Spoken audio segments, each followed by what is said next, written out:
at the end of the day, the only thing that matters is what problem have you chosen to work on. There's this really good aspect of the internet, which is for any field you're interested in, even if it's like a super niche engineering field or a super niche art field or whatever, you can now connect with the top 1% of that field. It feels like the perfect thing is sometimes boring. Like the key to life is actually unpredictability. The fact that I don't know exactly what you're going to say is what really tells me like we're here and we're alive. AlphaGo is seen as one of the biggest breakthrough in AI. You worked at DeepMind at the time. You were part of this.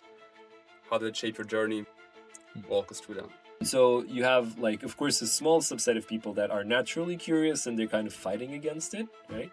And so I think the biggest question right now for these next weird 10 years is going to be how do we reinstill that sense of curiosity in people? I think is going to be the big question for the next 10 years. So if you want to improve, if you want to grow, you have to be exposed to what excellent looks like. All right. Tiago, thanks for being here with us today. Very excited to have this chat. Thank you for having me on the show. It's my pleasure. Awesome. AlphaGo is seen as one of the biggest breakthrough in AI. You worked at DeepMind at the time. You were part of this. Tell us, what did you learn? How did it shape your journey? Walk us through that. Yeah, it was a very exciting period. So I was there, I joined shortly before the effort started.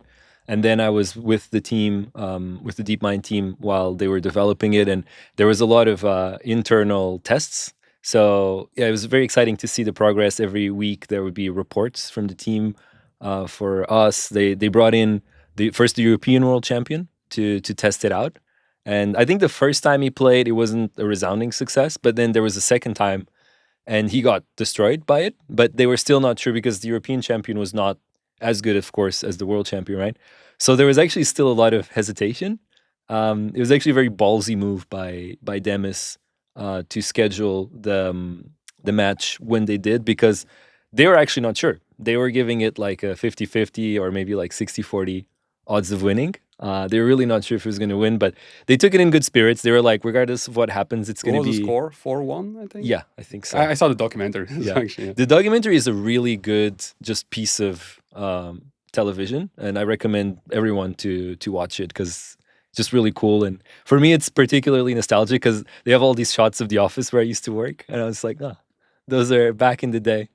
Yeah, but you're asking like, what did I learn? And I think the key lesson for me as like a machine learning professional is about this message of iteration, speed, and testing, right? So when you're developing things, a lot of times people fall into this trap of they're developing the thing and I want it to be perfect, I want it to be really good, so I'm just going to spend like a year, 2 years, whatever, developing it, whatever the time scale is.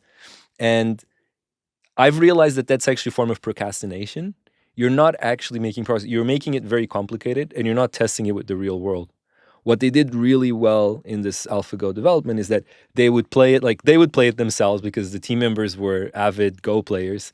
They would get in experts to come play it every time they would try it out, and they would learn from those mistakes. So it's kind of like for your mental well-being, sometimes it's a bit disappointing because you're putting your work, the thing you've put your heart into, you're putting it out there and there's a rejection because it can fail, it might not work well, but you just make so much more progress. So it's things you see, for example, like with SpaceX, the reason they've done so much progress with rockets, I see the parallels there. Like they were just iterating, they were building a rocket, they were blowing it up.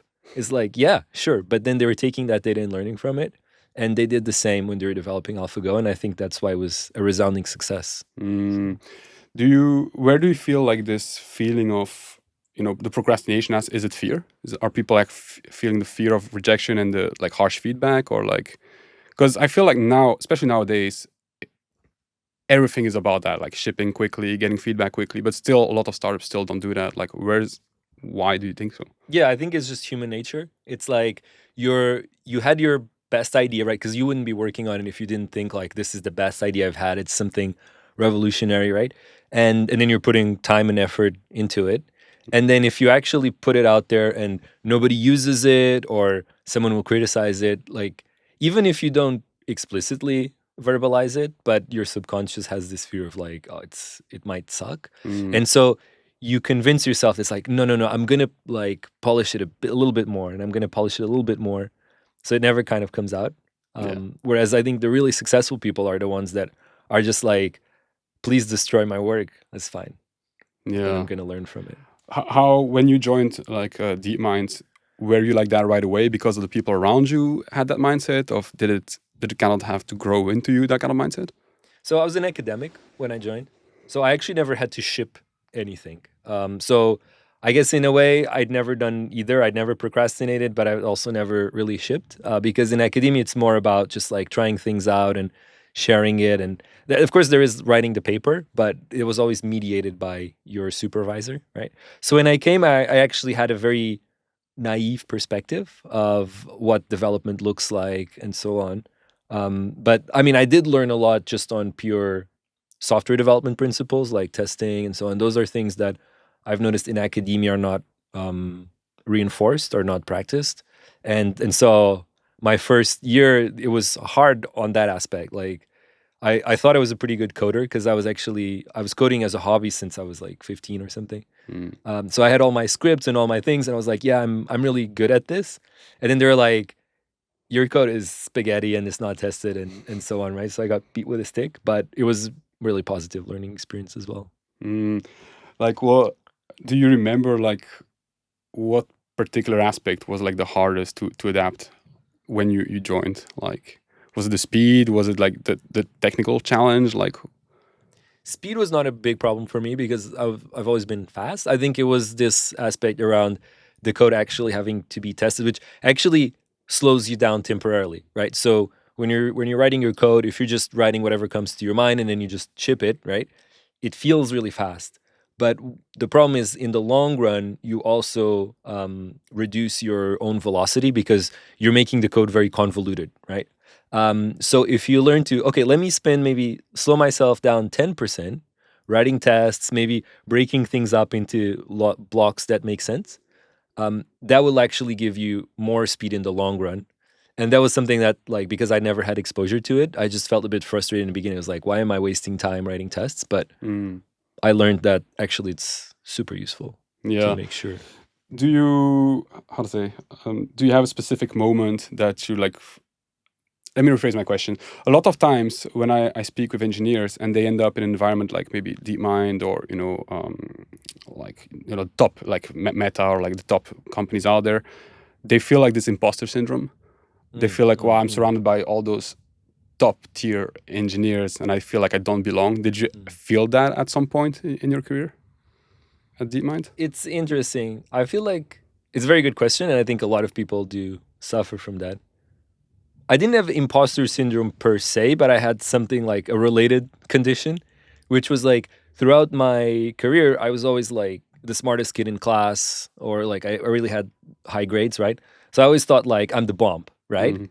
And so when I got there, it's not that I felt that I don't deserve to be here. I'm bad, but I did feel a bit like I'm not the bomb anymore. I'm just an average guy. So it's kind of interesting that how you rate yourself is actually relative to the environment you're in. So if you're kind of like in the general populace, and specifically for one skill, so I don't believe in people being better than others. Like we all have aspects we're good at, aspects we're poor at, of course. But like if you're measuring yourself maybe by one specific skill, maybe you think looking at the whole population, I'm really good at this. But then you immerse yourself in a subset of the population where everybody is high on that skill. And then psychologically, there is an effect that I had to kind of deep breath and realize like it's okay. That, yeah, like I'm now an average engineer. I'm not like a super great engineer. So that did hit me a bit. And it was part of the adaptation process. But then that's counterbalanced by, and there's also something I realized after a while, like, sure, I'm just an average engineer, right? But you know that saying, you don't want to be the smartest guy in the room?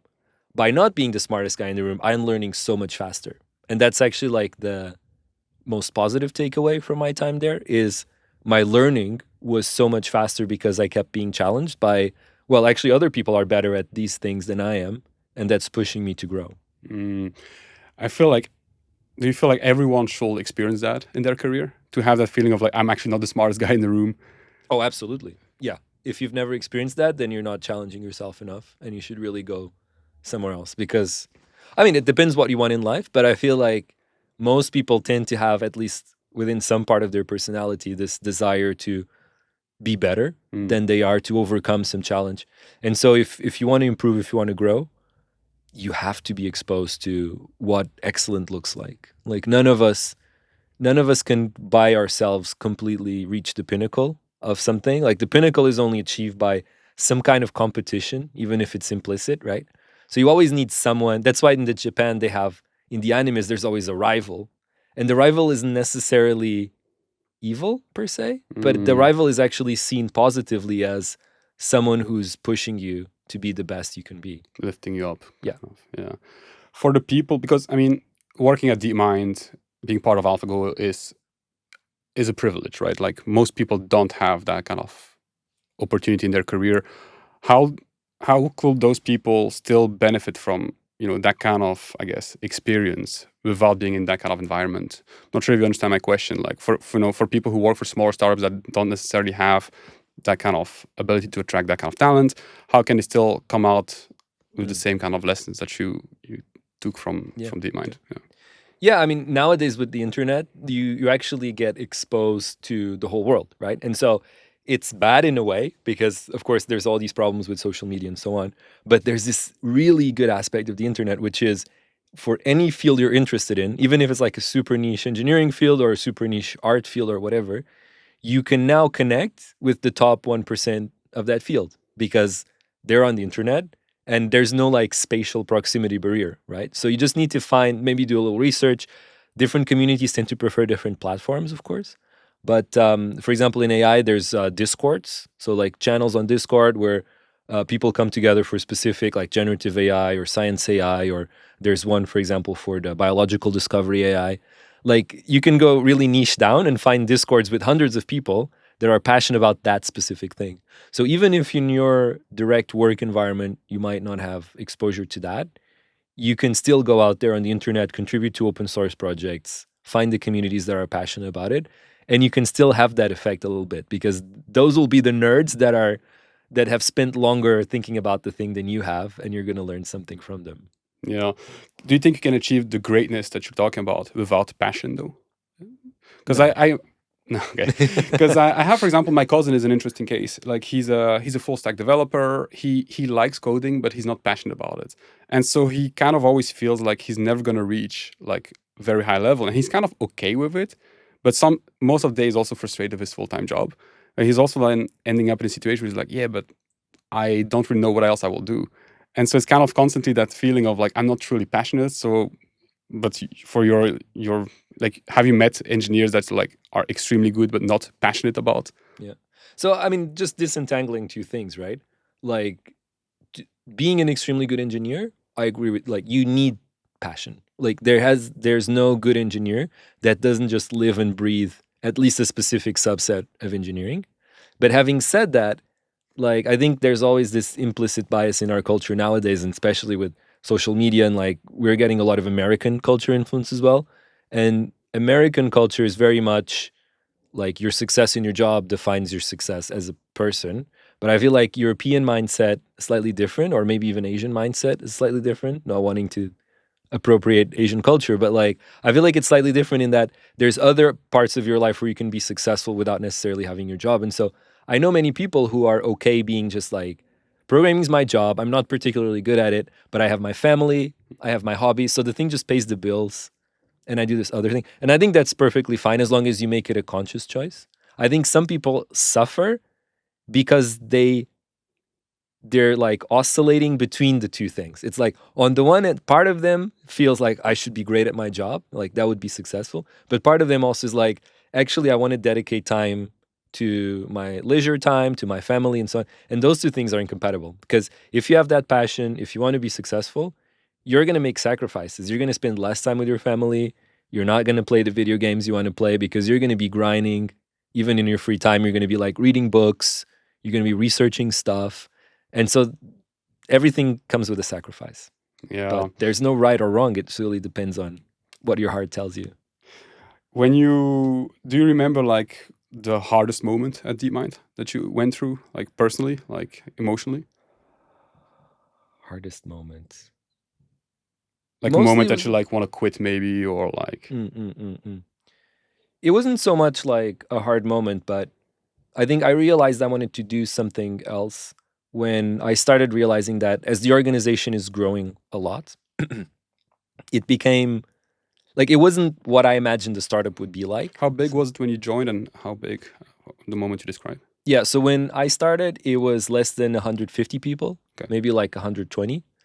And then when I left, it was like 1,200 or Damn. something. And this was before this merge, right? So recently they actually merged what used to be DeepMind, which was the London office. They merged it with Google Brain, and now the whole thing is called DeepMind. So now it's thousands and thousands of people. But even just that London office, it was already 1,200 people when I left. And so, like, that last year, I had this moment of like, this isn't a startup anymore. This is like a big company, and actually you're spending more time on politics than on development. There's a lot of like just who gets the resources to do this project versus that project and so on. And so I felt a bit like this is not for me. I actually want to do small team, iterate fast, build my own startup, have more responsibility, have more ownership as well, have like this ability to fail. And so, yeah, I my last 6 months there was just a lot of like reflection because it's just so hard to abandon the place, even though it had these politics. But as I told you, it was literally the group of smartest people in the world Yeah. where you can be and learn. And there was talks every week. There was just like when you're talking to other people and you're challenging each other, having discussions every time. It's really working your brain cells to the max, and that's just so satisfying. So it was just a very painful decision. Was there like a specific moment where you found the courage to quit? Because I feel like there's an identity crisis as well, right? When you leave that kind of company, like the status of, oh, I'm not part of that kind of company anymore. Like, Yeah. do you remember a specific moment that you pulled the trigger? Yeah, I mean, it was actually when I was here in Tokyo. So I came to visit Tokyo, and that's like by the end of my trip, I realized I need to, because I mean, obviously every decision is multifaceted. It wasn't just a pure job decision, but it was also like my life. What do I want to do? And living in London, it's cool, but I've been living in Europe my whole life, and I realized actually I should see the world while I'm still young. So everything kind of culminated at the end of my Tokyo trip. And yeah, as I was leaving Japan, I was like, yeah, I have to do something else and move on. And at the time, DeepMind was purely restricted to London. So it's very geographically constrained. So just kind of all culminated. And I was like, yeah, I have to do something else, even if it has a risk of failure. You came to Tokyo on vacation, or was it like a business trip, or? It was already, I was talking to the company that eventually hired me. So they asked me to come, and then I did part vacation, part interview. Okay, okay. Why? Any particular reason for Japan? Like, Yeah, so I was more interested in leaving Europe. So I was considering Japan within Asia. It's kind of the safest and most hospitable, I would say, for foreigners, or the US. So I explored those multiple options. But then when I decided to just try Japan, I wasn't committed at first. But when I was here in Tokyo, I just fell in love. It's hard not to. what made you fall in love with the city? If I had to pick one specific thing, it's just walking around in small streets in Japan, because it's so safe, but it's at the same time so weird, so different for us. Like I feel like in Europe, or maybe even in the US, like there's a pattern to how streets are laid out and to what you'd expect to find. Whereas here, because it's so mixed, like you have the residential and you have the commercial, so every turn you take, you don't really know what's going to be there, because Tokyo is like so heterogeneous, right? And this constant like doing just a random walk. I love going on walks. Just doing a random walk and that process of discovery, to me, it was made me fall in love with the city. Yeah, that makes sense. Did it change the way you think as an engineer? Like coming into a country like Japan, does it like help with creativity? Like, did you feel like any way of changing the way you think? I think not necessarily change the way I think, but I think Tokyo stimulates my kind of engineer passion, because it's just so intentionally designed. So European cities, because they're all like coming from 800 years ago, and we never really changed them. We just kind of grew them, right? Whereas in Tokyo, it's constantly being renewed, right? So it's very intentional. So I think European cities are a bit random and a bit like there's the old historical center and it grows out, but it's all a bit like disconnected and without much sense to it. Whereas Tokyo has been so well designed with how they do the stations, and every station is kind of like a sub town with a center shoten guy, and then like the residential outwards. But then if you move too far, it doesn't become suburb because then you have another train station. So everything's kind of modular. And to me as an engineer, I'm like, it's like functions and you replicate them, and yeah, just stimulates my. That's interesting. I'm sure we engineering don't mind. see it the same way, and I Yeah. love to hear it from your end. That was like what, 2019 when you arrived in Japan then? 18, yeah. 2018. Walk me through when you arrive in Japan. You start working a bit for Cogent Labs as well. Yeah. Maybe briefly as well, tell me like what are the key lessons there, and then we can start talking a little bit more about Recursive and the whole journey. Of course. Yeah. Yeah, I mean, like first few years, I always like to tell people first year in Japan is like the honeymoon period because you only see the good stuff about Japan. So I was just like walking around the streets. I was like, everything's so different and so weird. Then you have actually like I feel like your life in Japan is first year honeymoon, everything's amazing. Then your second year is like everything sucks because then you just see the bad stuff. It's like so bureaucratic and so rigid. And then there's kind of like the redemption valley where you actually realize it's just a country like every other and it There's has good points COVID as well. and bad points. There was also COVID, but like if you're trying to like snip those years out, like I would say afterwards, now I'm just like, Japan is a country like any other and has good points and bad points, right? So, but yeah, the first year I was still in that honeymoon period. So yeah, just having a really great time outside of the company. Cogent was a very interesting experience because I learned what a startup really is. Because even though I joined DeepMind as a company that's still startup-like, but they had been acquired by Google. So it was like, money's infinite, we do what we want, like we do research on this, and that. And so there's never a hard choice per se.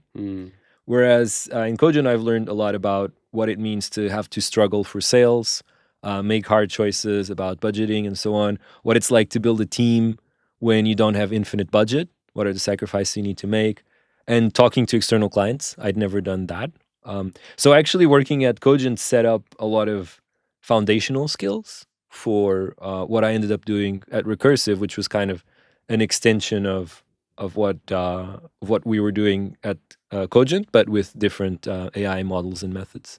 Do you feel like you can be a true, well-rounded engineer if you never experience, like you said, budget constraints?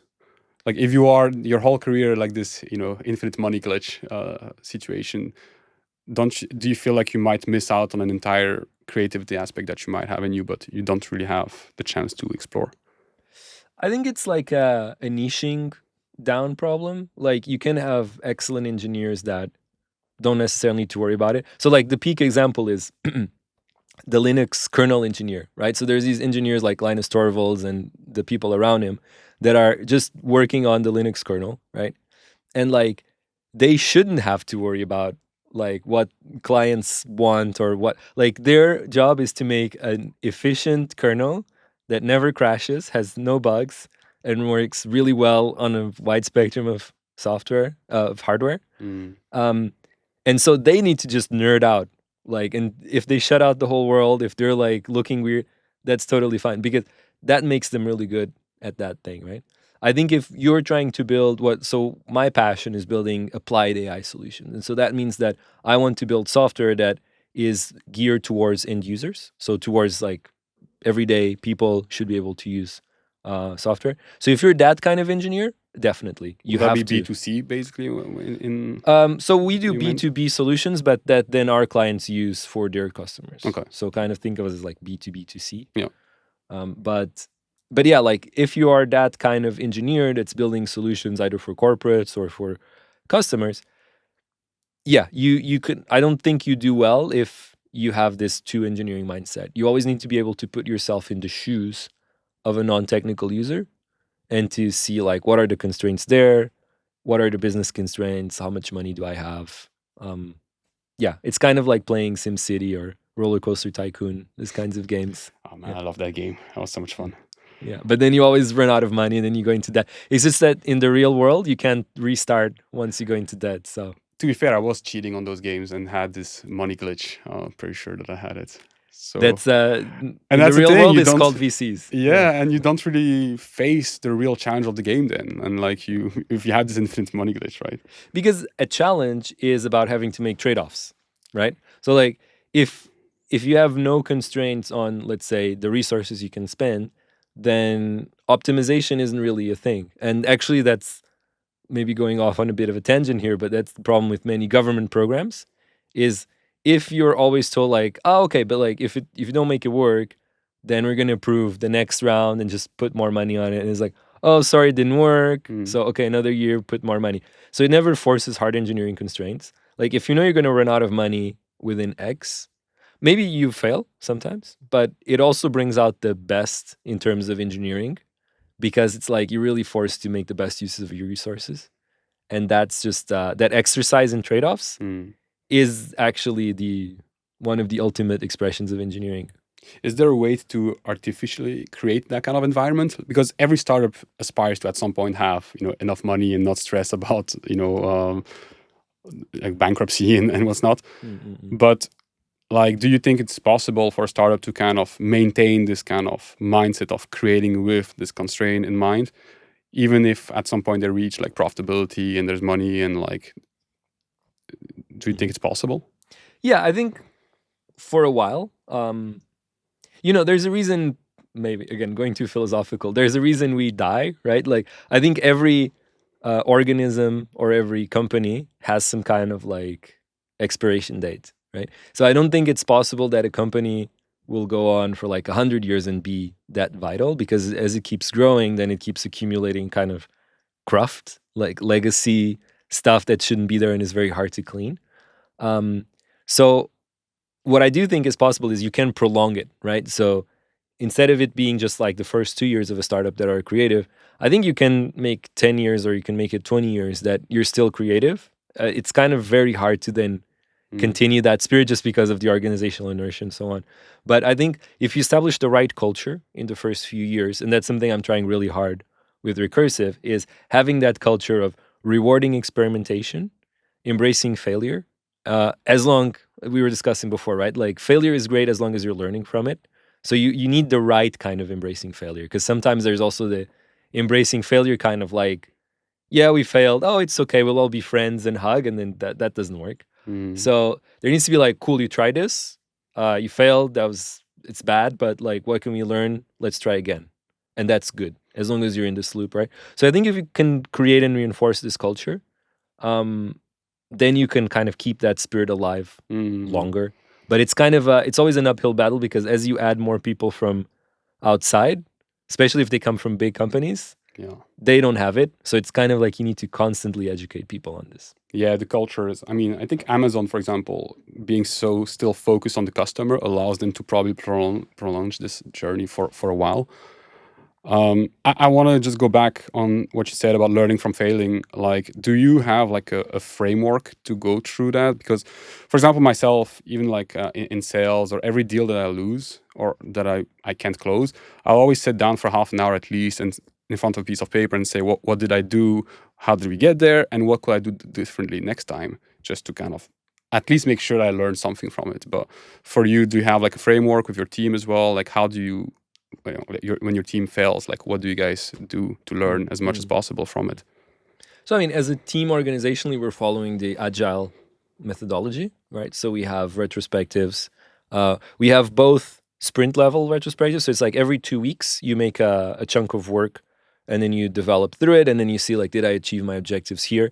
So you can kind of retrospect on that sprint and see if you can do something better on the next sprint. But as a company, we also work with clients. And so those are like 3, 6, 1 year engagements. But at every 3 to 6 month mark, we always have a project retrospective where we analyze, did we deliver what the client wanted? Did we deliver it with the most efficient use of resources? Is there something we can take away for next projects? So yeah, I mean, scheduling that retrospective time is super important organizationally. And so having those processes in place that it's not something that's optional, but required. And then sharing it is also really important because it's kind of like you don't want each team to rediscover the same failure points. Yeah. So you want to have a mechanism for sharing those learnings across the team. Probably Google is the best place to learn about all this stuff as well. Because I feel like that's where, like, you mentioned like every 2 weeks, those sprints. That's like seems very intense, probably. Like, but that's what you've seen at DeepMind, probably, right? Actually, at Google, they didn't use Agile that much. Okay. There was, because it was, at least where I was, it was very research oriented.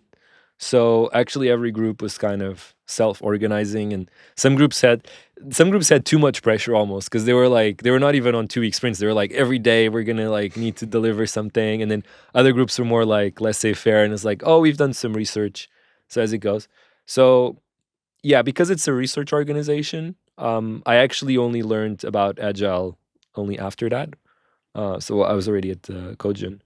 Um, yeah, like I'm not sure how the rest of Google works. I think some teams will do Agile, but they're actually not the most Agile place, I would say.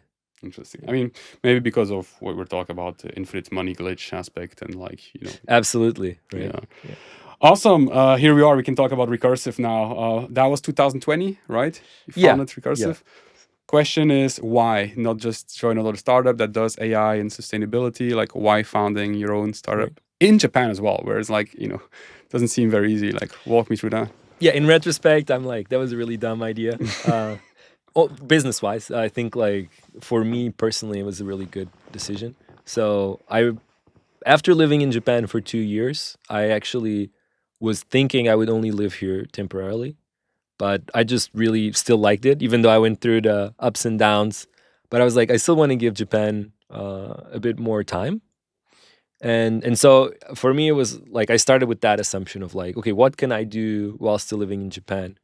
And then I knew that I wanted to work on something that's a bit more meaningful. So my previous work was very focused on a specific product that I didn't feel like aligned with what I want to deliver to people. So I actually reached out to Katsutoshi Yamada. He's my co-founder. He was doing sales at Cogent Labs, which is where I was working, and I was just chatting with him, and we had a bunch of different chats. And yeah, like I would say the key trigger that gave rise to the current company's mission was I was kind of just ranting to him about like how I was in the negative phase, so please pardon me, but I was ranting to him about how in Japan everything is wrapped in plastic. So you know how like when you buy the cookies in Japan, it's like you buy a pack of cookies and you open it and you're gonna go to your cookies and it's like there's a pack with a cookie. Oh man, inside. it triggers me every time. Yeah, it really triggers me. Exactly, right? So I was telling him, I was like, it's very weird because, in Europe at least, I mean, there's still plastic waste could be optimized, but it's not this bad. Like why is Japan not really, taking action on these things? And why is there such an organizational inertia? And Toshi, he's very Western minded, he's very progressive. He was like, you know what, that's right. So like, what can we do about it? And of course, there's many things you can do about it, like politically, you can, work on it as like an NPO or something. But like both me and him have this strong belief that the markets are actually a really efficient way of testing out ideas. And so if we wanted to build something that would help in some way to alleviate the problem of over resource consumption, too much energy consumption, inefficiencies, and so on, the best way is to validate it through the market. So that's why we decided if we actually want to do something, let's use our skills. I'm an AI engineer. Can we build solutions that we're going to sell through the market that we can validate to show that people are willing to pay for, but that at the same time will have downstream effects on these issues that we want to solve? And so that's how the idea kind of came about. And it was very like mission driven. So we didn't have a concrete like product idea at the time. But we were like, screw it, man, let's go. Let's do it. Let's go explore the market. And so what we did was we decided to create the company and we started off as a consulting company. So we were just exploring. We didn't take anybody's money because we were like, I'm not going to get a VC to fund me just going around talking to people, right? Yeah. So I mean, you guys founded the company with no real even business exactly, mind, basically. Like, exactly. we know there's a problem. We're going to try to solve problems. We have both our skills. Yeah, it Let's was partner incredibly up dumb. and make It was the world a incredibly better dumb. place, basically. Yes. Yeah. That sounds like a crazy business plan. Yes. Sounds great, though. It sounds great. Yeah. I think like when you start a company, you need to have some bit of insanity. Otherwise, if you're fully rational, it actually doesn't make sense to start your own business. It always makes sense to find someone else. But Can you elaborate on that? Like, Well, because if you think about in terms of probability of failure, amount of stress you Yeah. have, like when you weigh all of these factors, like there's almost always some opportunities. It might be easier or harder to find, but there's always some opportunity to work, to be paid in a relatively safe manner, to do something you still kind of like to do.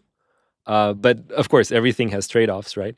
And so if you want to be like, I have the ultimate freedom, I decide what to do on every aspect, then it also comes with all this like the insecurity, is it going to happen or not? Like, am I going to succeed? Is this venture going to fail? And even like, I'm going to have to figure out how to run a business because nobody tells you how to run a business. There's all these implicit things that you either need to get from other people, all this know-how. There's no book like here's what, or even when there is, people tend to read it and go like, ah, this doesn't apply to me, and then they have to rediscover those principles in a way that fits their culture.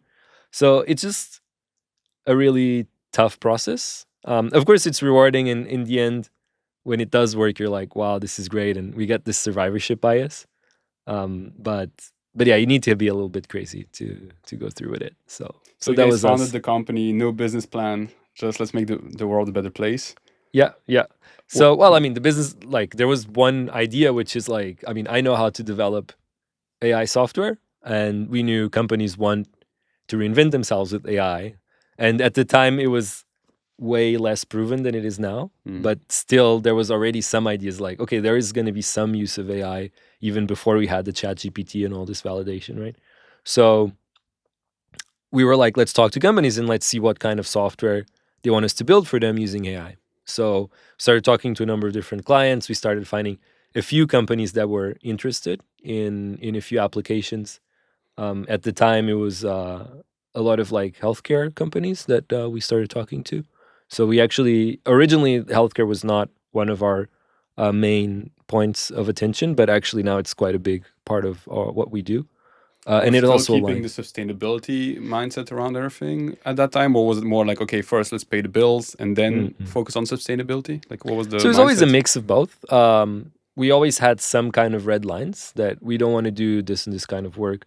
But healthcare always seemed like this is great because, improving people's What were the health red is, lines? Am I asking? working for fossil fuel companies. We had contacts with like Japan Tobacco. And I was like, I mean, yeah, I'm sure they have a lot of money and maybe we could improve the efficiency of their operations. But it's like, I don't want to improve the efficiency of getting more people to smoke, right? So there's just a few businesses where, like, I feel like they're either contributing to degradation of the environment or people's health that we didn't want to collaborate with. But other than that, we're pretty flexible because we feel like every company has some kind of good points, like everything in life, right? There's a gray zone. Maybe some companies they're polluting, but like if they want to use our software to reduce the pollution they're making, like why not? Like that's going to be a net benefit for the world, and that's also underlying our principle of what we're looking at in terms of overseas expansion. So we're actually looking at going beyond Japan, and one of the partners we're very interested in is Saudi Arabia, which has some problems. Like we know that, for example, at COP29, they're not the most forthcoming of partners, but at the same time, it's like sure, but if we can still use our software to get them to reduce their emissions by 10%, if we can use our software to improve the healthcare in their kingdom, that's still a net good. And so that's the approach that we have in working with these people. Of course, we're not going to be giving them software to improve their drilling operations, but there's so much around there that we can help build. I think it goes along with the mindset that you mentioned, right? Like, as long as you do some good, it's already better than just waiting on sideline for the perfect solution that will be, like, yeah, It's a procrastination, right? It's like, no, I'm not going to do this because like this person is not perfect, but then what are you doing? How are you improving? I had a similar feeling when I want to start my own recruitment agency, and I was like, I want to completely change how the recruitment works and this and that, and then it's like, oh, but it's gonna be so hard, and how do we do that? And then I was like, let's just focus on just being slightly better every day at what we do, and just at least improve the candidate experience a little bit, improve a little bit the client's experience, and keep building on top of that. And I hear the same thing. What was the hardest? Like what was something that you did not expect at all when starting a company that was like, oh man, this is way harder than expected? Sales. Sales? Sales is super hard. Maybe because I'm an engineer, but like I always thought sales is like you go to someone and you're like, here are all the features of my product. My product is superior to the other alternatives. Therefore, you will buy it. Correct? It's And logical. Yeah. that's not how sales works. It's very much an emotional process, and a lot of it is just like, do these people like you? And which is very shocking for me. Although now I understand, because actually there's this lens to interpret this, which is when you're making a purchasing decision, like, okay, for me as an engineer, I think I'm giving an objective comparison of facts, right? But the counterpart does not necessarily understand the technical implications of all those logic and those facts that I'm giving them, right? It's kind of like if you're telling me about some, I don't know anything about painting, right? So if you start telling me like this painting is better than this one because of like the way the painter has like textured with the brush and so, like, cool, you're telling me that, but I don't actually know if it's better or not. Okay. Mm. So actually there is some element when I'm making the decision, there is some element of trust that like I need to trust that when you're telling me like, oh, this brushing technique is better than this other one, I need to trust your word. And so our clients, like everybody, every business decision maker that is not a technical one in nature, is having to make a judgment on incomplete information, and they need to use human trust as a proxy, right? And so they are using, even maybe unconsciously, all these signals around, can they trust you? Because like if things don't go well, how are you going to react? Like even if your product is great, but like what if things don't go well? Can they come to you and have a reasonable conversation? Can they fix the problems? And so the degree to which you can establish those things is the degree to which you're successful in sales. And that's something that took me a long time to learn. How did you learn? Constant failure. Just Rejection all day yeah, long. just grinding it out, talking to a lot of people with my co-founder, and so many people tell us no, even though I was like, this is a no-brainer. But now I realize that it's really all about the human relationships, and figuring out like how to remove obstacles, but from a personal level, not necessarily from a logical level.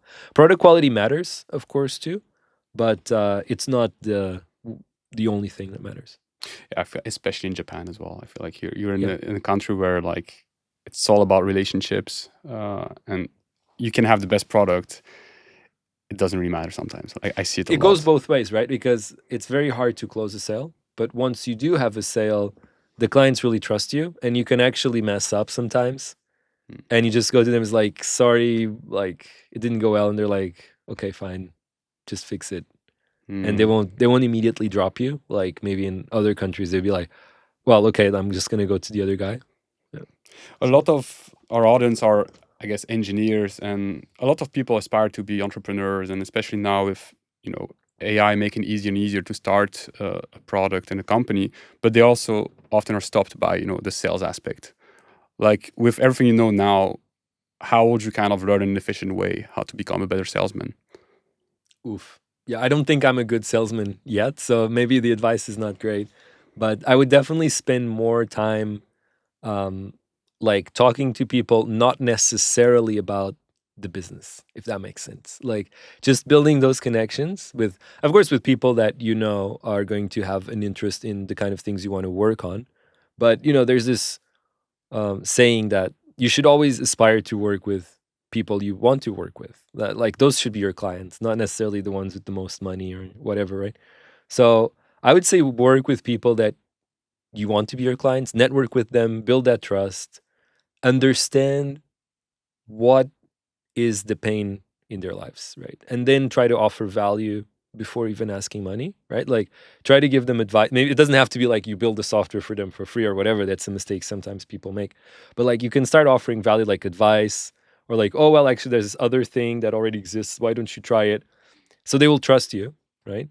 And then maybe in the future you can start going like, oh, I built this thing, what do you think? Get the opinions. And though those things lead to easier first sales and better understanding of the market than just plowing through with immediate sales on like, because there's sometimes it's like build your startup in 1 week and it's like make the landing page with your product and then get the signups. And I'm like, maybe it works for some specific niche cases, but especially what I'm doing, which is B2B, it Mm. doesn't really work.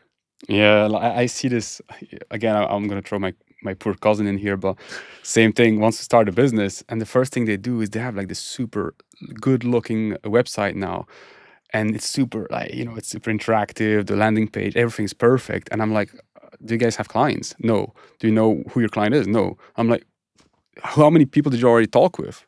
None. But now we have this, and it's going to attract a lot of people. I'm like, no, talk to a bunch of people, figure out what they're ready to, what they need, create a landing page. Then, like, it's the opposite way.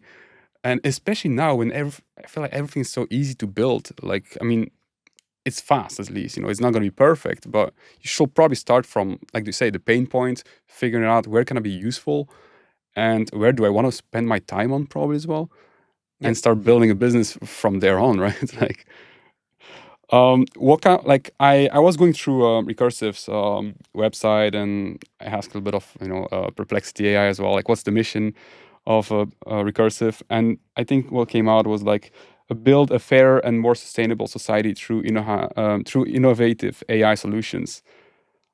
Is that Yeah, correct? it's accurate. What does that vision look like? So yeah, we spent actually in the beginning first 6 months. We spent because we had not so many clients. We were mostly doing exploratory discussions. We spent a lot of time thinking, what does it look like to use AI for this meeting this vision? And as I kind of briefly alluded to already, we really want to help companies. So we don't have expertise in real world production, right? But at the end of the day, wealth, like our society's wealth, is coming from physical production, like the food we produce, the stuff we produce, like the furniture, the houses, all of the things. Those are the things that are creating our wealth as a society, right?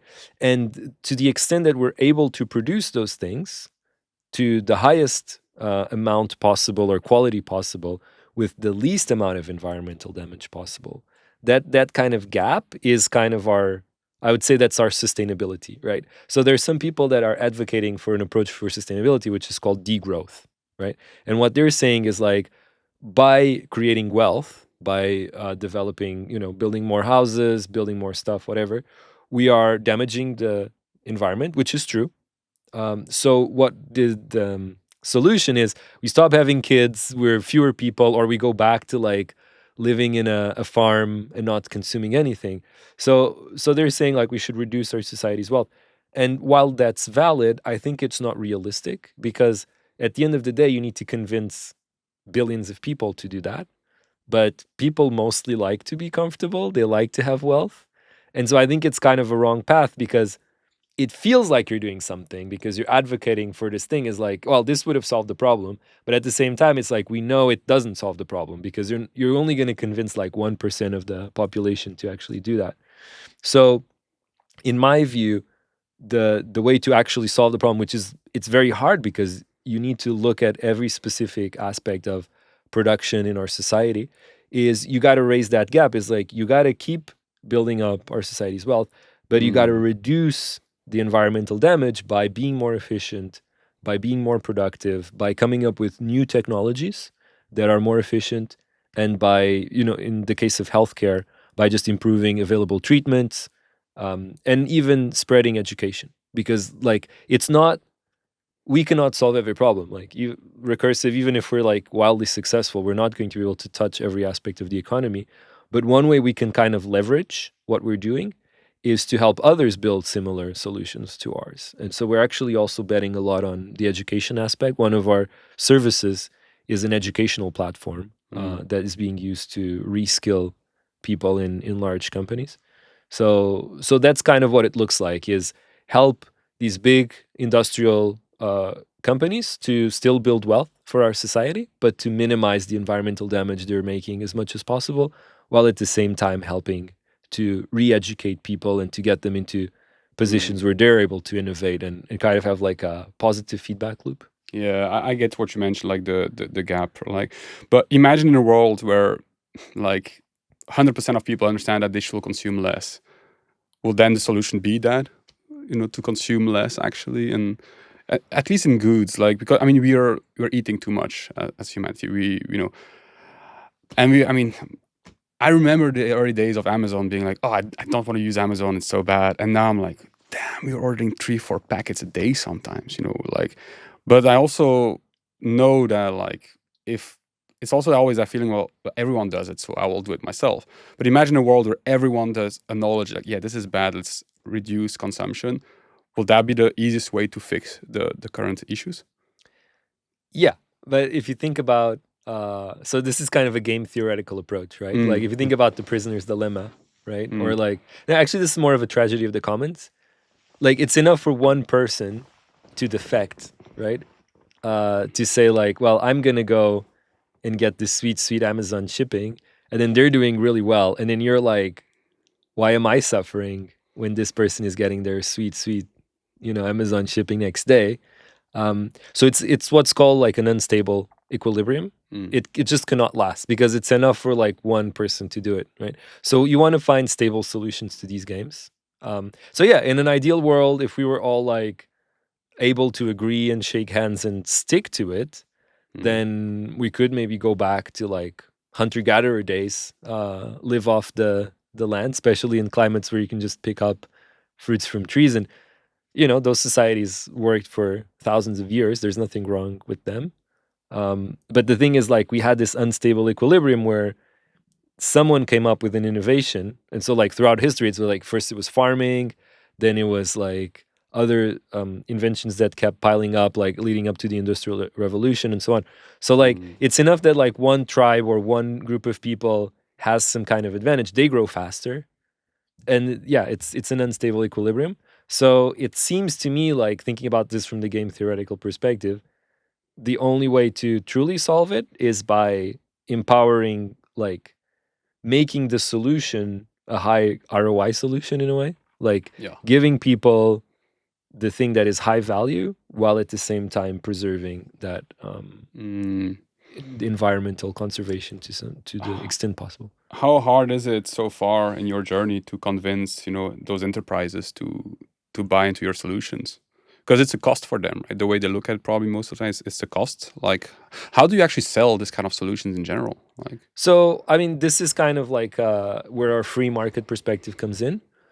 If we have a solution that is only cost and doesn't offer any benefit to the company, then why are we even offering it, right? Because like, again, it's going back to this, like, does it really have value? Because like if they're not really getting they're not seeing the benefit of it enough to pay for it, then is it really a valuable thing? Is it really solving a good conscience of doing the right thing for the environment? Is right? And that happens to some extent as well. But that's the domain of NPOs, right? So those are problems that maybe NPOs can solve. We want to solve problems where it's like a hard engineering problem and it's really solving something that is a pain point that is strong enough for a company to be willing to pay for, right? And so when we're doing the sales, we always need to show that it's not just a great thing for the environment, but it's a great thing for the company's bottom line as well. And it tends, like, people always think these two things are opposed, but actually most of the time, the kind of operational efficiency improvements we're looking at tend to be strongly correlated, right? So for example, when we're helping a company improve their logistics, we're observing efficiency gains of up to 30%. We estimated like thousands of tons of CO2 emissions that were saved due to less driving, as well as the money of like not buying as much gas, like the drivers not having hours to, like drivers not working in the weekend. That was actually a big problem. I cannot name the client, but they had this issue where the drivers had to do weekend runs because like the scheduling was not efficient. And by improving the efficiency, actually we can now schedule over 90% of deliveries within the working days, which means the drivers are also way happier because they get to spend more time with their families. So like all of these things like are compounding. Like the company's saving money, but actually society is getting better, environment is improving, and we always try to find this kind of like holy trifecta of solutions for things that we want to work on. Yeah. Okay, I see it now actually. So you guys are very focused on like saving, I guess, resources that in the end helps save money and also works on sustainable. Like this, the good consciousness of the sustainability aspect should be actually the kind of the extra reward for people in that sense, right? Yeah. Because Nice. if you think about nature itself, right? Like every natural system is highly optimized for energy efficient, like both animals and plants, right? Like if you look at our metabolic systems, they're all crazy tuned for efficiency. Like our brain is using 20 watts to perform better than arguably like an LLM that's using megawatts, right? So biological systems have been optimized to the extreme to have good energy efficiency, good resource efficiency. If you think about like how little food we're kind of running on, and then for example comparing how our body runs a whole day with 2,000 calories of food versus like the humanoid robots we have now that are using like these crazy battery packs, right? So like it means that our metabolism is way more power efficient, is able to extract a lot of calories from the food and is able to use those efficiently. And so I think there's this beauty in nature that we have not yet been smart enough to replicate as a society when we're building out, because you can do the parallels, right? Like a city, a society, the way we're doing things, producing goods, shipping them around is kind of the same as our body, like producing chemicals, sending them around the blood so that the right things need to function. um, so I think like there's still so much efficiency improvements we can squeeze out Mm. by doing optimization processes, which nature has had millions of years to do, but we've only really been doing this for the last 2 to 3 thousand years, right? So where I see it going is really we're gonna start to get like hyper optimized in these kind of naturalistic ways, and that's actually going to bring us closer to nature, not just from the perspective of we'll be as optimized as nature, but it'll also enable us to have less impact and kind of bring ourselves closer to that nature. Yeah. So that's really like more longer term vision.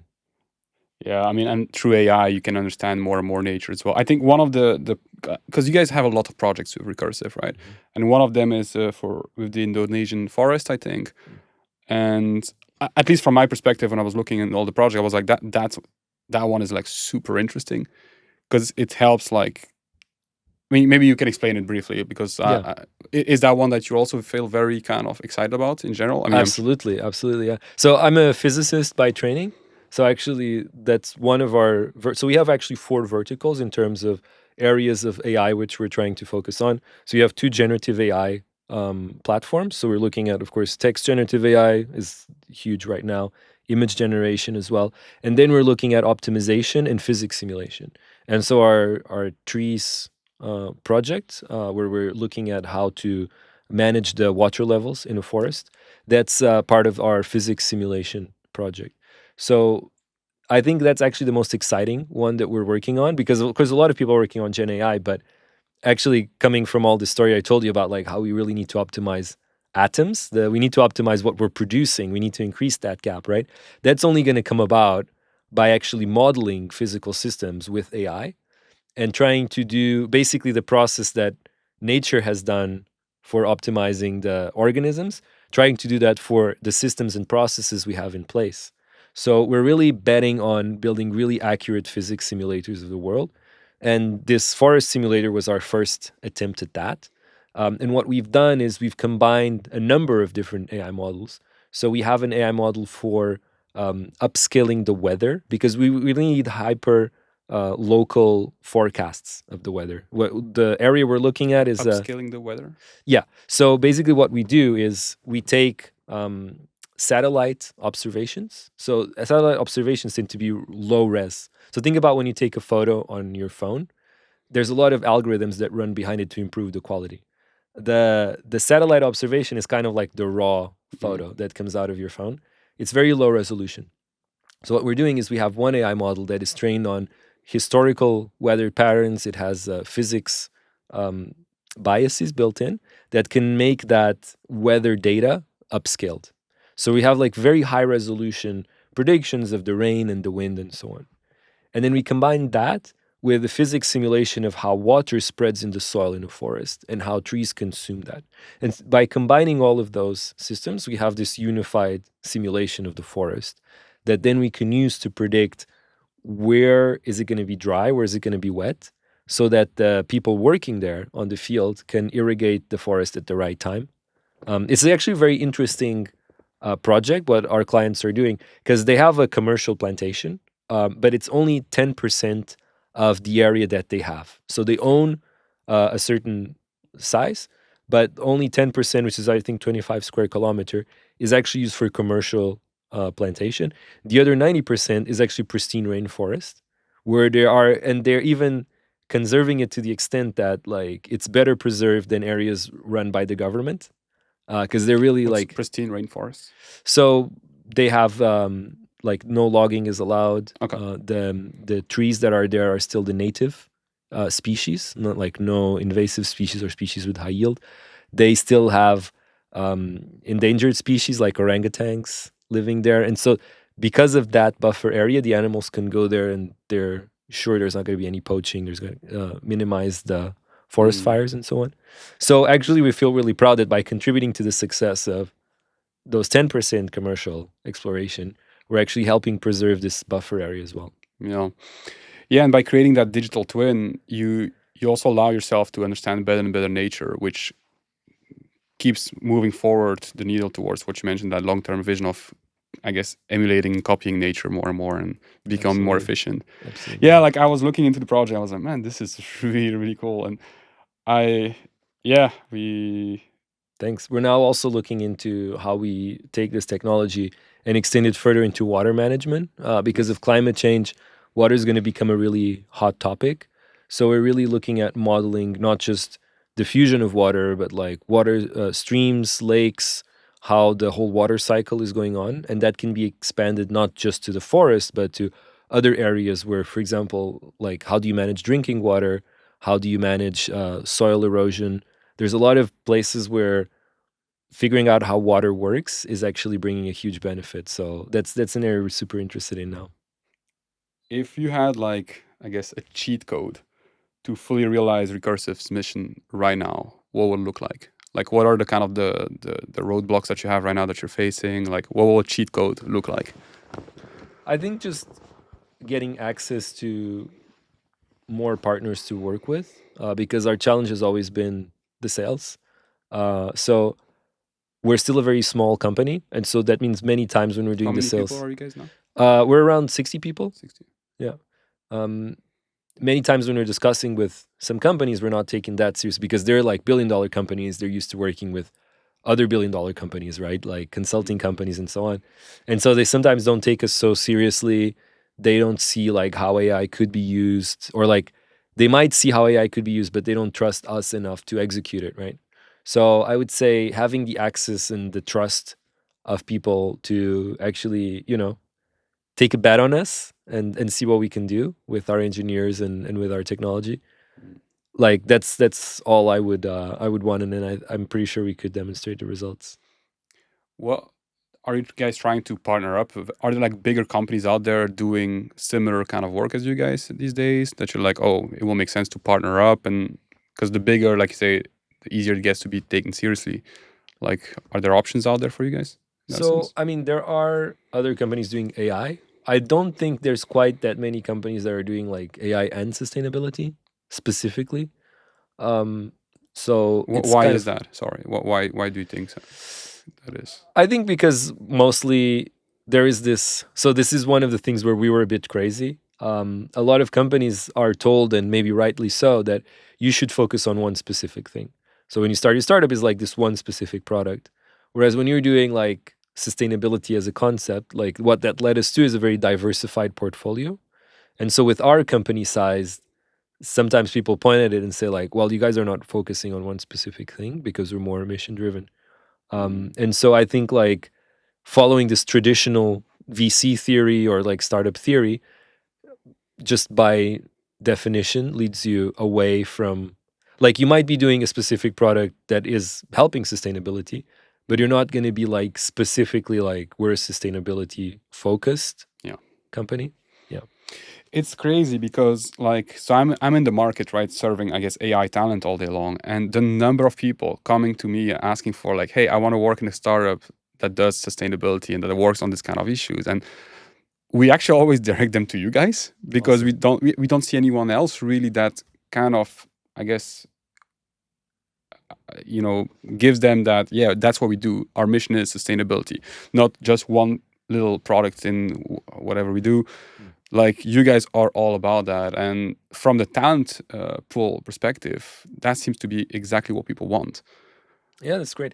Because I mean, when I started the company, it Mm. was mostly due to I want to, because I've always been like applied AI kind of person. But then there's the next step of the applied AI is like, how am I applying our AI? What kind of things am I developing? And the company came about with, from my frustration of, I want to build something that's good. I want to feel like I'm proud of the work I've done when I'm older. And I think like I'm not the only one. There's a lot of people like that one have that feeling. So I guess it's appealing for those. Yeah, that's probably why every engineer should look into sales, and because if that, you blend in more and more the sales aspect and the engineering aspect, I feel like everyone feels the way you mentioned, right? People want to feel proud of what they do. So if there's no more like gap between the engineering side and the sales side, and you start kind of blending all those things in, that's where we start all working on stuff that, like, yeah, we feel like, you say, you're proud of what you do. You At the end of the day, like I think now it's like for as you become a senior software engineer, but as AI accelerates and everyone kind of becomes a senior software engineer because you have like AI helping you to do the development, right? I think at the end of the day, the only thing that matters is what problem have you chosen to work on rather than like your skill at coding. Because skill can be used in many different ways, but like how you make an impact is just how do you choose the problem to work on? And that's a human problem. It's a problem where you need to talk to other people, you need to do introspection, and yeah, that's like you need to talk to people basically. I want to ask you two more questions on I guess on the recursive side of things. Like, what accomplishment so far are you the most proud of when it comes to the 4 years of running recursive? I think the fact that we made it this far, well, until the beginning of this year, without raising money, that's very challenging. So because we wanted to be integral to our mission, we didn't want to dilute our ownership too much. We've run the company bootstrapped as far as we could, and now that we have a good understanding of the market, we have our product. We have our 4 product lines. We know what models we want to develop. We know how they can be used for positive impact. Now we're going to scale it up. So now we're going to raise the money for that growth when it makes sense. But like I'm pretty proud that the first 3.5 years were entirely bootstrapped, and we managed not to die. That was when I look back, I'm like, Yeah, was that intentional to not raise money, or yeah, was it also yeah. because it was just super hard to raise money? No. I mean, raising money in Japan, like, so there's this famous funding gap in Japan. So in Japan, it's super easy to raise money if you're early stage, and it's super easy to raise money if you're pre-IPO. What's hard is when you're in the middle, right? So yeah, if you're a startup, if you're looking for like angel investment, it's actually relatively easy as long as you have a decent pitch to raise money. So it was never about like, can we do it or not? It was more about, do we want to? Do we want to like, because when you do raise, it's like, especially like seed investments or angel investments, the amount of money is relatively little. It doesn't buy you much, but you're actually giving away already like 20% of your equity. And so like then when you compound that with follow-up rounds, you end up with less than half the company. So your decision-making power is drastically reduced. And so that was the one of the key decisions for staying bootstrapped as long as we could. Yeah, congratulations. Especially like ex DeepMind, and you have a track record. I feel like you say it will not be really challenging. And Although at the time, I would not have been able to raise the amounts of money that people nowadays raise. This is yeah, only post ChatGPT that it's like, oh yeah, like tens of millions of dollars. Sure, no problem. yeah. Another one more towards talent. You want the best people in the market. I saw a little bit Recursive's page, like the people that you have in your company are all coming from very diverse backgrounds, but all very like strong engineering backgrounds. How do you approach it when it comes to convincing talent that it's important to work on sustainability and it's important to kind of align with your mission and vision? Or is it something that you expect people to have already in them? Do you have those kind of conversation with people? Yeah, I was about to say like if I need to have that conversation, then probably we're not the right fit. Usually the people that work for us are people that already come with that presupposition of like, this is really cool, this is exciting, I want to work for sustainability. I want to work in a company where, not every day is going to be like sustainability, planting Yeah. trees. So of course we're still doing grinding work, we're trying to make money and so on. But like having that passion of like, well, I know that it's related to that. If you don't have that, I don't think it's a great fit. Yeah. Yeah. So we've had people that come to us and they're like, well, why did you apply to us? Like, well, because every 2 years you're supposed to apply to other companies to like upgrade your salary or something, right? And it's like, sure, that's a valid strategy, but like we're not the market for that. So yeah. You guys get a lot more applicants probably that I mean, it's not hard for you guys to hire in the market, I guess, when it comes to volume of applicants. Yeah, our acceptance rate is, especially if you look at from the beginning, Yeah. is very, very low. Yeah. Yes, We've experienced it with you guys so far as well. Picky, right. but it's good. It's good. Like We actually respect have it. very strict for Yeah. engineering. The hiring standard is Google level basically. Yeah. I mean, and I think also I saw Goldilocks size on your website. Like, what does that mean, Goldilocks size? Where did you see that? On the bottom of the website. I guess Goldilocks is like this right balance between the volume of people and like. Right. Yeah, I'm not sure. Maybe it's translation. It could be. Yeah. Was that on like careers page or? Yeah, no, I think on the company page itself, where it's like explaining like the team is like 60 people, roughly 60% engineers, I think, from my memory. Mm-hmm. And then it was all about like, the balance, like you want to keep the team lean and mean kind of. I think that was the message. So I mean, absolutely. Like we're 50% engineers. We might grow that to 60% actually, because as we get bigger and bigger projects, like the sales aspect does. Like what we want is like a very small team of really cool business people that understand the technology, that are able to relate to people at a core human level. And then we want to have like just a team of really solid engineers with scientific backgrounds. So yeah, I think like when you're building a startup like ours, it's all about the tech team balance, and hiring just the best engineering talent, because we're really standing out in terms of speed. Actually, I've noticed compared to other companies that are doing ad development and so on, usually what impresses our clients is like, oh, you guys were able to do this that other guys were saying it takes like a year, or like they were saying there's some other older technology, but we're like, no, actually now with the things that exist, you can do that in like a few months. So keeping up to date with the state of the art and just being very fast at following that is a key kind of competitive advantage for us. And so we're looking for people that are like that. So yeah, that's the kind of team we want to build, like people who are passionate about the technology, but also about applying it for good.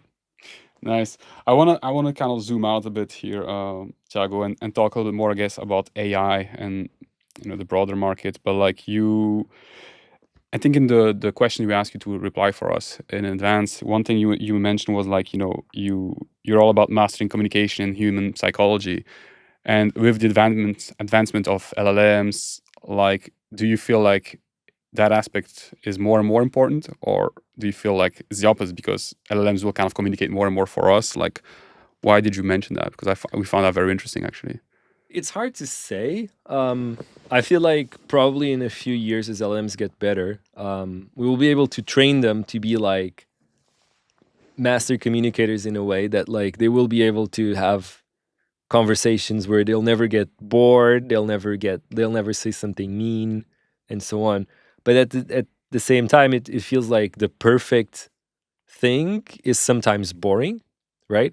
Like the key to life is actually unpredictability. That's kind of what makes us alive, right? Because if you knew how your whole life was gonna go until the day you die, would you still be like keen to go through it? Maybe not, right? So like there is this element of unpredictability, and when it comes to communication, the fact that I don't know exactly what you're gonna say is what really tells me like we're here and we're alive in a way. So I think like even though LLMs will serve a purpose and they might be really good at like, for example, being like our personal therapist or something like that, I think we'll still crave connection with fellow human beings. But nowadays, because of this social media and so on, I think we really need more quality communication, human to human, because we're having all of these like the echo chambers in social media, and we're all getting very polarized and very anxious, very depressed. It's kind of weird, right? Like we're definitely we are the throughout history the wealthiest, most comfortable humans to ever have lived on this planet. Why are we the most depressed ones? It's very strange, right? And I think it's because we're really lacking that connection, because not just because of online spaces, but like how urban societies have developed that have promoted isolation a lot. So I think actually, as AI frees our time, it would be great to see people work on their communication skills and on their social bonding more, because that's really going to help our depression, our anxiety, our like beliefs of like the other people are evil and we are good, us versus them. Are you on social media yourself?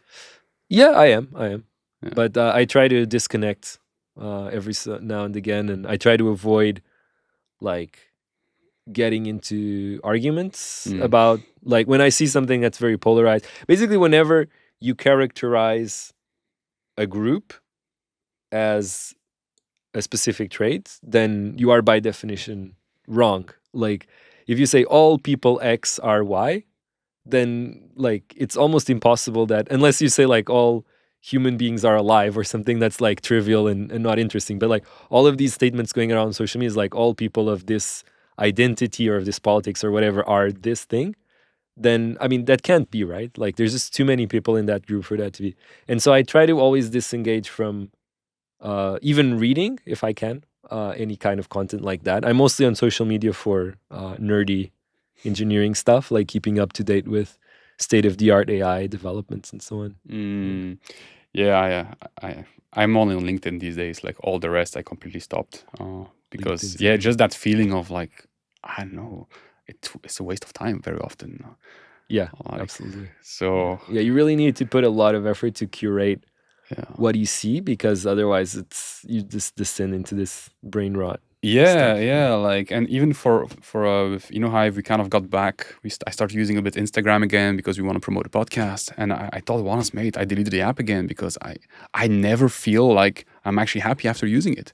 I can really like, because I'm kind of questioning myself because I look at a lot of those documentaries and what it actually does, and so I'm kind of very conscious, and I'm literally observing like, oh, I scroll it for 10 minutes and I'm genuinely not happier. It's the contrary. I feel more miserable.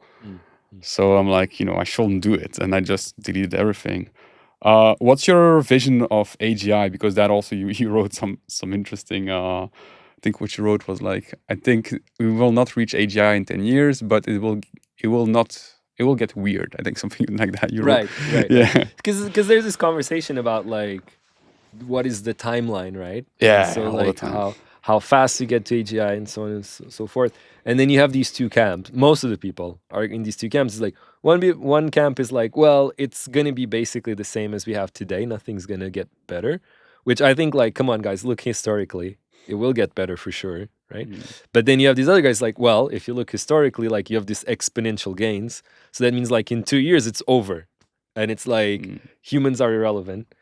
And I'm like, both of those seem implausible to me. I'm not saying like 0% probability, but like both of those seem kind of implausible to me. And so what I was trying to say is like there's this middle ground where things will definitely get better, but maybe they're not going to get exponentially better that fast, because there are limits to like physics. There's still a lot of research that needs to be done.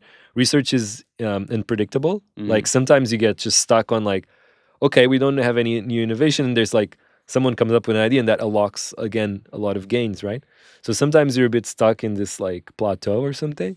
But having said that, even if we were on a plateau with like models that we have today just getting slightly better, just by integrating them into all the stuff that we have, making them more efficient, putting them like on our phones, on our monitors, on our microphones, whatever, like if everything we have is as intelligent as like a GPT-4, like that's gonna completely change how we live our life, right? Because like if I can talk to my sofa, like I don't even know what that means, but like we will come up with ways of using our physical spaces, mediating our conversations that are going to have, and again, like any technology is going to probably have positive and negative effects, but yeah, basically life is not going to look the same in 10 years But by you seem far. very optimistic when you talk about it. Like, So because I think like overall, if you look at history, every time there's a new technology, even when it has negative aspects to it, it always has positive aspects and it always brings us more prosperity. We've always found a way to use technology for improving our condition, and that's usually always outweighed the negative aspects. Like even if you think about nuclear, right? It's like, sure, we had atomic bombs, but we also had atomic energy, and unfortunately now there's a political issue with that. But the fact is, like that use of atomic energy for producing basically carbon-free energy, that was a huge transformation. Like X-rays, I don't know, like how many applications of radioactivity we have that are useful. I mean, GPS has atomic clocks. Like there's so many things that rely on just that one technology. And so I think it's going to be very similar here with AI, where we're going to have a lot of use cases where it's going to be enabled by the fact that we can put like a GPT-4 level intelligence in like embedded devices, and they're going to be everywhere and they can communicate to each other and they can do tasks that like I can't even imagine. That's why I was like, it's going to be weird, because like I can't even imagine what it's going to be. It's going to be a process of discovery, and everyone's going to be talking to each other and evolving ideas off of each other. And I'm really excited to be part of that process through Recursive. But like, I don't even pretend to know how it's going to look like. But yeah. yeah. Like the counter argument to all this is probably that, LLMs are kind of the first technology that it looks human, right? We don't really understand what's going on as well, and like it can imitate human actions. It communicates the way we do, and so people feel like very scared. Like that had never happened in history. I mean, there is the argument that we don't really know why planes fly. As in, like, there is, of course, a theory, hydrodynamics theory, and we can do simulations, but the level of explanation that we demand, like, oh, what does it mean to understand how an LLM works? Like, actually, we don't know how many other physical phenomena work to that level of detail, and yet we trust them, right? Like, or for example, when you take a drug, we don't actually characterize, like, so when you take a drug, it's usually one specific molecule, an active compound that then gets dissolved in your bloodstream. It goes into your cells and it does some stuff, right? And so researchers have characterized, okay, we know that this molecule will interact with this other thing, and that's why it kind of cures your symptom or your disease. But we don't know how it interacts with all these other molecules that are, because you'd have to characterize like tens of thousands of molecules. And still, we're kind of like, well, we tried it, and oh, this one killed a bunch of people, so we're not going to use that one. But this one actually seemed to have resolved the symptoms with minimal side effects, right? And so just because we can't characterize a technology fully doesn't mean we cannot test it empirically and make it useful, right? So I think that's not necessarily an obstacle for its adoption. And already what they can do is so powerful, and we've not even scratched the surface of, even with the current technology, like how far we could go just by putting them everywhere and having them talk to each other. Yeah. I feel like the people that are the most nervous about the whole thing are also the ones that have the less time to interact with it and see the usefulness. Like I feel like often people look at it, oh, the deep fake aspect, the impersonate, like, people will steal your identity and bots online, all this stuff, and losing your job. But if you start playing with it more and more, you start seeing, oh, I can make my life so much easier. And you kind of drift to that camp where, like you mentioned, it's kind of in the middle, right? Life will be better, but there will be issues for sure.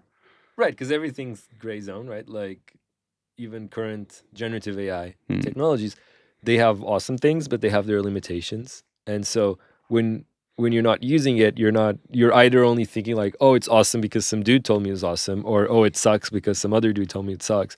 But like when you use it, you're like, oh, this is really cool, and okay, it doesn't work if I do this. And you just learn to work with it. And then you start to discover that, yeah, like it can significantly improve some aspect of any tasks you're doing, but it's also not going to be like the thing that replaces humans for now. I mean, I'm sure like 100 years from now, who knows? Yeah. Like technology will keep progressing and will keep improving what intelligence means. But yeah, I think in the next 10 years, it's more like it's going to be weird. Yeah. Yeah. Yeah, and like every person you have as a guest is like always mentioning how curious they are. I know you're like a super curious person, and I feel like that is probably the best way to feel comfortable with the crazy rapid change that is happening. Is like just be super curious about it. Because yeah, like I'm not an engineer, but I play with these things like every day for hours, and it feels so much fun. And recruitment is one of those things where it's gonna like you can see those LLMs replacing what we do, like as the typical recruiter. But it doesn't really scare me. I'm just like, great, I can focus on other things, like this podcast, for example. And I feel again like the people who will suffer the most from this rapid advancement are the ones who don't have the time to really think about how to implement it in their lives. They will be kind of observing what's going on, and so yeah, curiosity is probably a good solution. Yeah, and there is that like political issue of like how do we actually give people the skills? Because the problem is many people have been taught through the educational system that like the definition of being a good professional is like memorize these things, like here's a bunch of procedures to follow, do them, shut up, don't question your boss, and like that's great because it's basically the industrial revolution mindset. Because at the industrial revolution, what we needed people to do was to be glorified machines, right? You needed them to sit in the assembly line and do like this specific thing and do it reliably, right? So basically you needed them to follow a certain set of rules, and you didn't want them to be creative. Like it's like, no, don't be creative picking up this piece and like screwing this thing on and putting it back on it. Like no, you don't want them to be creative, right? So our educational system was developed during that period, and unfortunately it stayed there. And Mm, so you have like of course a small subset of people that are naturally curious and they're kind of fighting against it, right? But a lot of people like they go through that system and they're like, well, I guess that's how it's supposed to be. And so I think the biggest question right now for these next weird 10 years is going to be how do we reinstill, because everyone's curious, like everyone was a kid, kids were curious, right? So it's more like we've beat it out of people rather than some people don't have it. mm. So how do we reinstill that sense of curiosity in people? I think is going to be the big question for the next 10 years. And how do we make it feasible for them, like still earning their living, to actually spend some time Yeah. learning these things? Yeah, I just remember because my sister now she's working with us, but she was kind of stuck in a job that gave her so little space to think that I told her like just lock in 30 minutes a day in your schedule to just play with the LLM, just talk with it, do whatever. And I mean now she's replaying a lot of it and stuff, but I feel like an actionable advice will be just lock in some time in your day to just play with it, just on your phone, whatever, just interact with it. Because yeah, like that curiosity, like you say, it's just it's the you need, and it's a luxury. I feel like a lot of people are stuck in a job that doesn't offer that kind of, like you say, you're not supposed to be creative in a lot of jobs. Yeah, and then you have one of those tough jobs and you have kids at home and Yeah, it's hard to find the time. Like I really empathize yeah, with yeah, some yeah. people that like they're feeling like I'm feeling left behind and I don't see how to catch up because like I have all these commitments and like if I drop any of these then or like I cannot basically. If I drop them they would be catastrophic, right? So how do I like sneak in that time? It's very difficult. Yeah. Yeah. No, absolutely. What like I want to kind of go a little bit more into I guess the entrepreneurship wisdom that you acquired so far in your 4 years, right? Like knowing everything you do now, no, if you had to restart Recursive, what would you do differently?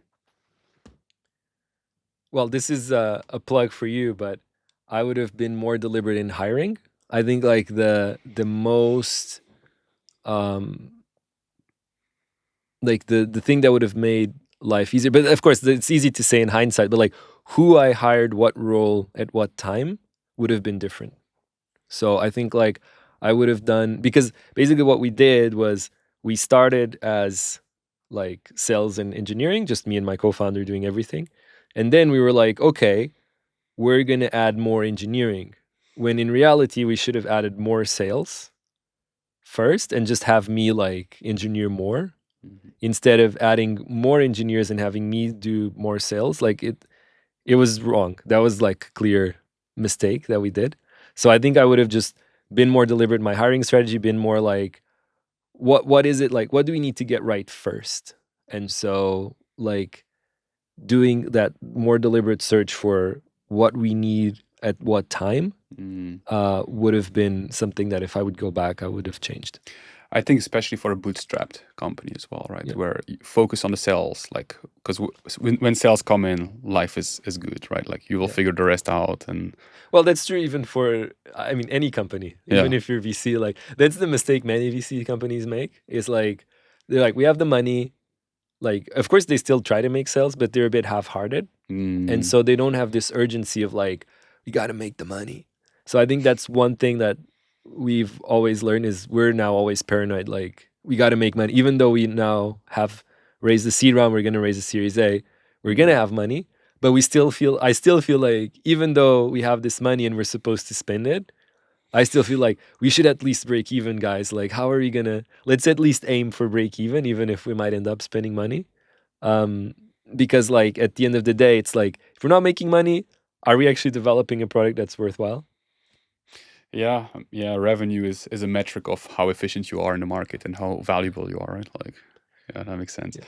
So it focuses you. Yeah. No, I'm literally the same with this company. Is like we have great months and stuff, and every month is like, keep going. Let's just keep going, even though, like, yeah, if you burn money, it's not a good feeling. Never, regardless of how much you have, I guess. Another question I want, a bit more practical, but like, let's assume for those people who are kind of working a full-time job, they want to go the entrepreneurial road. They have roughly around 1 or 2 hours a day. They are in the AI space. If you were in that kind of situation right now, what kind of business would you start? Like, do you have like? Oh, Yeah, that's an interesting question.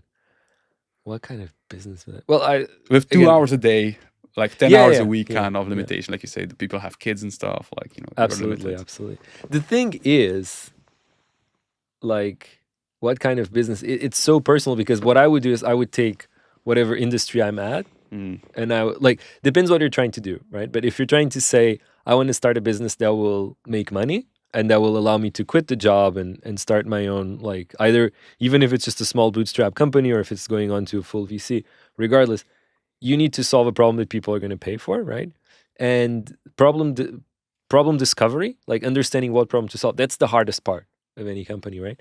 And so if you already have a job, then you have kind of a natural leg up because there is this one industry where you're the insider, you know the problems, you might have even been exposed through your company to solution providers that have not been good enough and that people have complained. It's like, oh, I wish I had a thing that did X. There you go. It's like you have that problem. So why not try to brainstorm that solution? And again, don't code in the beginning. Try to just like talk to people, understand if they would buy it. If you're really keen, like if you're an engineer, I think you should prototype something, but you should prototype it very fast. Like build something that you can actually click and move things around. But then don't spend too much time iterating on it, but just give it to people like, does this solve at least part of the problem? Are you happy using it? And if they're like, oh yeah, actually I want to keep using it, then you know you're on the right track, right? So I think that's the key. leveraging basically the current work, talk to the current customers, and find some kind of need that is not served. Absolutely. Yeah, and that's how InnoHyve got born, pretty much. Because I mean, I left the agency side, figuring out that all those startups were super frustrated working with big agencies. Absolutely. And so we just start focusing on only on startups and providing value besides just the hiring. And it's the easiest way, honestly. And also it gets you more and more excited about your daily job, right? Because you're now building on top of what you do at your current job, the next thing. Yeah, it feels you like feel a hack. like you're solving a problem like that you're being held back from. Yeah. Right? So absolutely. Yeah, I love that. Let's move a little bit more into rapid fire questions, Tiago. But like, what do you want to be remembered for? Building a cool physics-based AI simulator. So I think really like our Borealis work. So that's what we call our physics simulator. I think that's going to be the thing, the big thing. Describe big thing. So basically building a full environmental simulator and then using that to protect forests, to protect the ocean, making sure that we're not overly, or like we are extracting resources, but in a way that is not damaging the environment. by being as optimal as possible, by kind of it's this dance, right? Like I really have a fascination with how nature optimizes its resources, right? Mm. And so I think like if we get in sync with nature, that's what we're lacking, is like if we're, for example, taking water, if we know when the water comes, we take the water when it comes. We don't like dry out a lake, right? So if you had these systems that can dance together with the nature by having predictive modeling, I think we can just do a much better job at not ruining the environment and being just so much more deliberate. So I think just like setting that foundation, even if I'm not the one fully solving it, but like just getting that kind of community going of Yeah. physics-based simulation, making sure that what we're doing is in sync with nature, that would be a dream come true. Being one with nature Yeah. and understanding. You must love the movie Avatar, It's a great movie, yeah. right? Yeah, it's Yeah. very I cool. mean, when we were talking, I was just seeing this whole scene in the movie. Key lesson learned during your study of Daoism and Buddhism, because you also mentioned that to us. So I would say, going back to that nature topic, realizing that we're one with nature, as in our default assumption before you study these kinds of philosophies, right? And that was my default assumption, is we just go to this mindset of humans are one thing and nature is another thing, and we're in this fight Mm. with nature, right? But actually, when you think about it, it's like what is artificial is like something that was made by a human, but where did humans come from? Humans are an animal that is coming from nature. So by definition, things that we produce or our society is actually a natural phenomenon. It's just we tend to create this divide.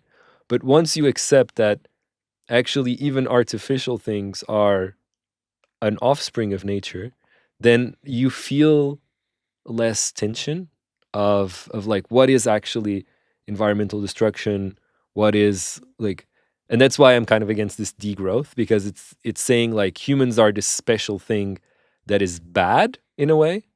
But no, actually humans are just nature. It's just we're a specific part of nature that now happens to be a bit out of control. And that happens with like a virus or when there's an invasive species. Like you wouldn't say an animal that's invading an island is not natural or is evil. It's like they're just doing their thing, right? Humans are just doing our thing and we can get better at it, but that doesn't mean we are bad and doesn't mean like we should judge ourselves negatively. So I think my key learning has been not judge my actions negatively, because I am actually a part of nature as the forests and the animals and everything else. And that's kind of one of the core tenets of that philosophy. This is actually not a question here, but like I'm a father. My little daughter is 2 years old. How would you, let's say in 2 3 years, I want to start educating her on that. How would you explain that to a 5 year old in an efficient way that your kid grows up with those values, and like how would you do it?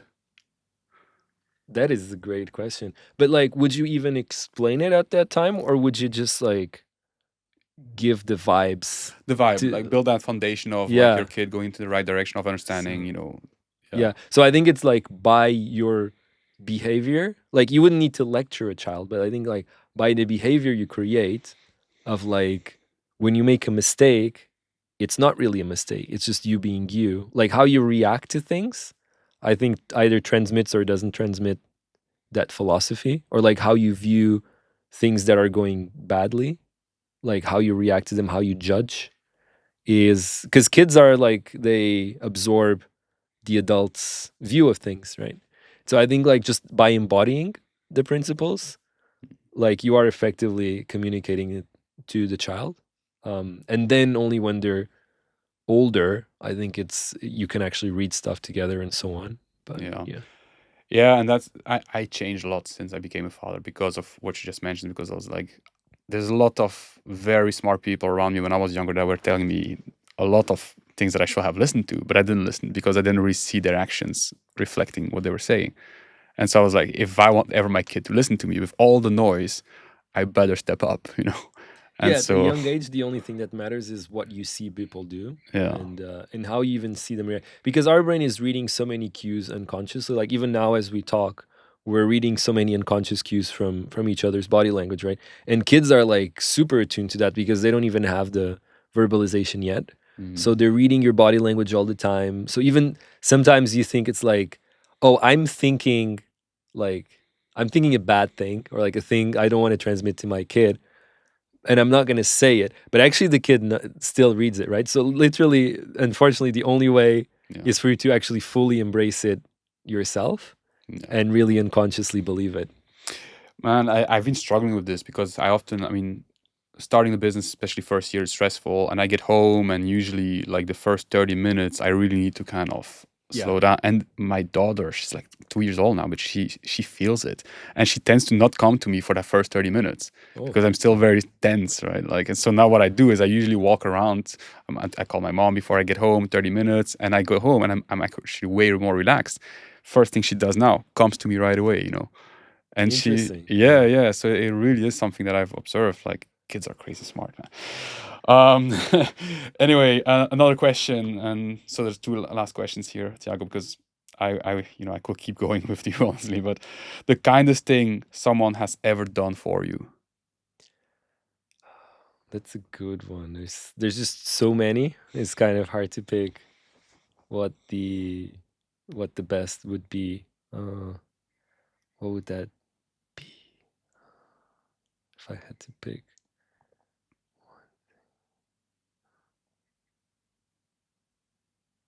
I would say so. I actually used to have a lot of anxiety. That's why I studied a lot of this Taoist and Buddhist philosophies. And I actually had a friend back in London that really supported me through like some dark times that I had. So I would say the kindest thing she's done for me was like when I went through a really tough period, have me stay in her house and just spend hours and hours talking to me. And I think like that kind of like just giving someone your time, even when you're a busy professional, is something that like seems straightforward, but I would say not a lot of people would do because everyone is kind of like, oh, my friend is going through a tough period, but like I have my issues in life, I have my challenges and so on.